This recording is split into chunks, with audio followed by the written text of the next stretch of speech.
اور جب تم پر حملہ ہو تو جم کر لڑو اور دشمن کو نکلنے نہ دو۔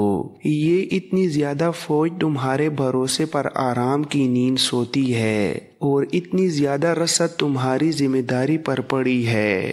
چھاپا ماروں کو اپنی ذمہ داری کا پورا احساس تھا۔ سلطان ایوبی نے خیمہ گاہ سے دور چٹانوں اور بلند جگہوں پر 20 سے 40 کی نفری کی چوکیاں قائم کر رکھی تھیں، جن کے ذمہ دیکھ بھال اور خیمہ گاہ کی حفاظت تھی۔ ایسی ہی ایک چوکی جو پہاڑیوں میں گری ہوئی ایک چٹان پر تھی، دشمنوں کے تیروں کا نشانہ بنی ہوئی تھی۔ اس کے پیچھے اونچی پہاڑیاں تھیں اور ایک وادی۔ اس وادی میں سے فوج گزر سکتی تھی۔ اس ڈکی چھپی گزرگاہ پر نظر رکھنے کے لیے یہ چوکی قائم کی گئی تھی۔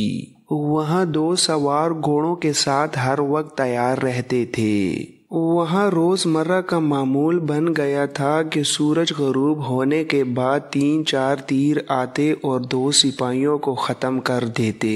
ایک شام ایک گھوڑے کو بیک وقت 3 تیر لگے اور گھوڑا تڑپ کر مر گیا۔ تیر قریب کی پہاڑی سے آتے تھے۔ اس کے فوراً بعد اندھیرا چھا جاتا تھا، اس لیے تیر چلانے والوں کو ڈھونڈا نہیں جا سکتا تھا۔ ایک روز شام سے پہلے چوکی کے 2 سپاہی پہاڑی پر کہیں چھپ کر بیٹھ گئے۔ سورج غروب ہونے کو تھا جب 2 تیر آئے اور ان دونوں سپاہیوں کی پیٹوں میں لگے اور دونوں شہید ہو گئے۔ صبح ان کی آدھی کھائی ہوئی لاشیں اٹھائی گئیں۔ رات کو بھیڑیے لاشوں کو کھاتے رہے تھے۔ صاف ظاہر تھا کہ صلیبی چھاپا ماروں کا کام ہے۔ ایک روز 10 سپاہیوں کا ایک گشتی جیش علاقے کی تلاشی کے لیے بھیجا گیا۔ پہاڑی علاقوں میں جا کر 4 افراد میں تقسیم ہو کر بکھر گئے۔ ایک جگہ 10-12 سال کی عمر کا ایک بچہ نظر آیا۔ وہ سپاہیوں کو دیکھ کر دوڑ پڑا اور ایک بلند چٹان کے دامن میں غائب ہو گیا۔ وہ گڈریا ہو سکتا تھا، لیکن وہاں کوئی بھیڑ بکری اور کوئی اونٹ نہیں تھا۔ سپاہی وہاں تک گئے تو انہیں چٹان میں تنگ سا ایک دہانہ نظر آیا جو کسی غار کا تھا۔ بچہ اسی میں چلا گیا ہوگا۔ سپاہیوں نے دہانے کے ساتھ کان لگائے تو اندر سے دھیمی آواز سنائی دی۔ کسی بچے کا غار میں چھپ جانا کوئی عجیب بات نہیں تھی۔ یہ سپاہی اس بچے سے صلیبی چھاپا ماروں کے متعلق پوچھنا چاہتے تھے۔ انہوں نے بہت پکارا لیکن غار میں خاموشی چھا گئی۔ سپاہیوں نے دھمکی دی کہ جو کوئی اندر ہے وہ باہر آ جائے، ورنہ ہم اندر آ کر سب کو قتل کر دیں گے۔ اندر سے ایک جوان عورت نکلی۔ وہ اس علاقے کی زبان میں سپاہیوں کو کوسنے لگی، پھر رو پڑی اور کہا کہ مجھے قتل کر دو اور میرے بچوں کو بخش دو۔ اس کے 2 بچے تھے، ایک 10-12 سال کا جو باہر سے دوڑا تھا اور دوسرا چند مہینوں کا تھا جو اس عورت نے اندر سلایا ہوا تھا۔ سپاہیوں نے اسے بتایا کہ وہ مسلمان سپاہی ہیں، مگر عورت انہیں گالیاں دینے لگی اور منت سماجت بھی کرنے لگی۔ اس نے بتایا کہ کچھ روز ہوئے اس کے گاؤں میں 15-16 صلیبی سوار آئے اور گاؤں پر قبضہ کر لیا۔ انہوں نے تمام گھروں کی تلاشی لی، اس عورت کے خاوند کو قتل کر دیا۔ قتل اس طرح کیا کہ انہوں نے گاؤں کے تمام بچوں، جوانوں، بوڑھوں اور تمام عورتوں کو ایک جگہ اکٹھا کر کے کہا کہ کسی کو پتہ نہ چلنے دیں کہ اس گاؤں میں سپاہی رہتے ہیں۔ انہوں نے اپنی اور گھوڑوں کی خوراک کی ذمہ داری گاؤں پر ڈال دی۔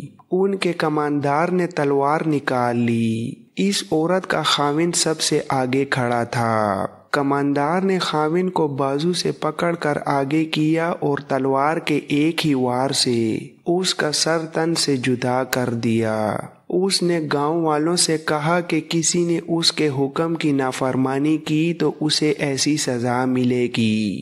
ان سپاہیوں نے اپنے لیے 3 جھونپڑے خالی کرا لیے اور گاؤں کی عورتوں کو بلا کر ان سے خدمت خاطر کرانے لگے۔ یہ عورت رات کو موقع پا کر وہاں سے بھاگ آئی۔ اسے معلوم نہیں تھا کہ سپاہی ابھی تک گاؤں میں موجود ہیں یا نہیں۔ یہ گاؤں وہاں سے تھوڑی ہی دور تھا۔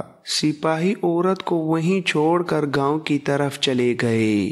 پہاڑی سلسلہ آگے جا کر کھل جاتا تھا۔